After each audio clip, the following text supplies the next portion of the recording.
So, how do we build our nischay? So, first we need to understand that Bhagwan is Sakar and Bhagwan is not Nirakar.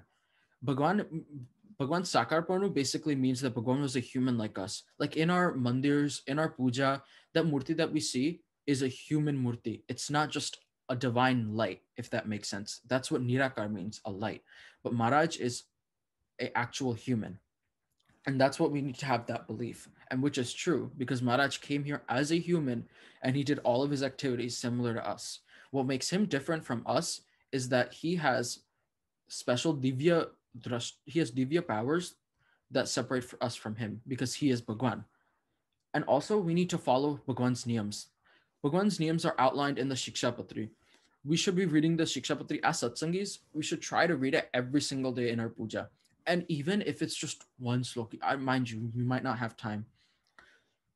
So you might not have time. That's fine. So even just reading one slok, Bhagwan will be happy because he knows that you're trying to listen to his niyams. And all these niyams in our Shikshapatri outline the boundaries of our sampradaya and what we can and what we cannot do. And this is a great example of how niyam and nishay are interconnected. All three of the niyam, nishay, and paks are really in touch with each other. So if you can connect the dots, it will lead to a strong foundation in satsang. This is just one example of the many. And we also need to understand why Bhagwan came here. Now, if you remember, I said this earlier, Bhagwan came here to open the gates of Akshardham. Up until Bhagwan's birth, no one knew that, oh, Swaminan Bhagwan, Swaminan, Swaminan, Swaminan. On earth, Swaminan Bhagwan did not even exist. Bhagwan wanted to open this door up for everyone and understand here, I am Swaminan Bhagwan. I am the leader of the universe. I am the Almighty. Come under my refuge and I will take you to Akshardham. Akshardham, I think you might be a little confused as to what Akshardham may be. Akshardham is the heaven of all heavens. It is the top spot that you can get in the afterlife after we die. And most importantly, it ends the cycle of birth and death. In Hinduism, we believe that after our soul leaves our body, we reincarnate into another animal. This could be a bird, a dog, even a human, anything. So by going to Akshardham, we are in eternal peace with Maharaj, and we don't need to worry about coming back here or what the circumstances may be because in this life we got it good, but we don't know what happens in the next life or what happened before us. We must have done really good deeds in our past lives that we get to come, that we get life in satsang. So you need to also surround yourself with other satsangis. Like I said before, a good catchphrase in our satsang is Jevo Sang Evo Rang.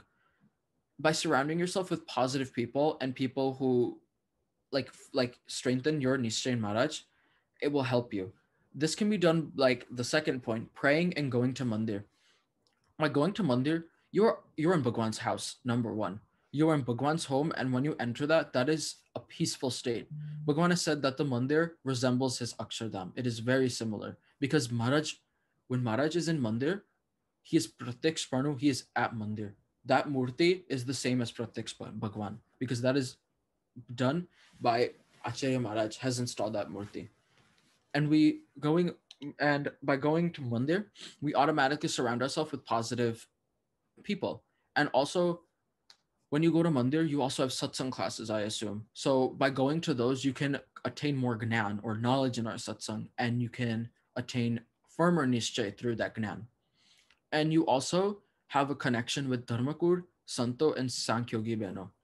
And by having this connection, you can ask them questions. You can understand things that you are unsure about. There are good resources for us to use. Our Dharmakur comes once or sometimes twice a year, but same thing with Santo and Sankhyokiban. When they come, it is not easy traveling from state to state and going back to India, coming back. They're so busy, and to think that they take 1.5 months from their time to come here is absolutely insane. Like let's take for example today, Bapuji. The time difference between here and India is day and night. So Bapuji right now, it's his day right now, and he's spending it here for Shibir for us. That takes extreme dedication, and that we should not take for granted. And we also need to read and understand the scriptures or the sastras.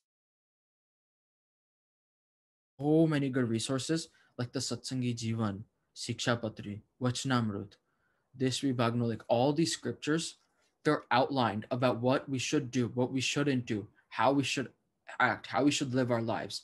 And by following all these scriptures and understanding what they're telling us to do, we can totally understand firm faith. We can have Nishan Maharaj through these scriptures because by you can only attain Nischay through knowledge. If you don't have knowledge in Bhagwan and you don't understand how great Bhagwan is, you won't have Nischay Maharaj because you don't have that understanding of who Bhagwan is. So by following all six of these pillars and strengthening your Gnan, you can attain Nischay.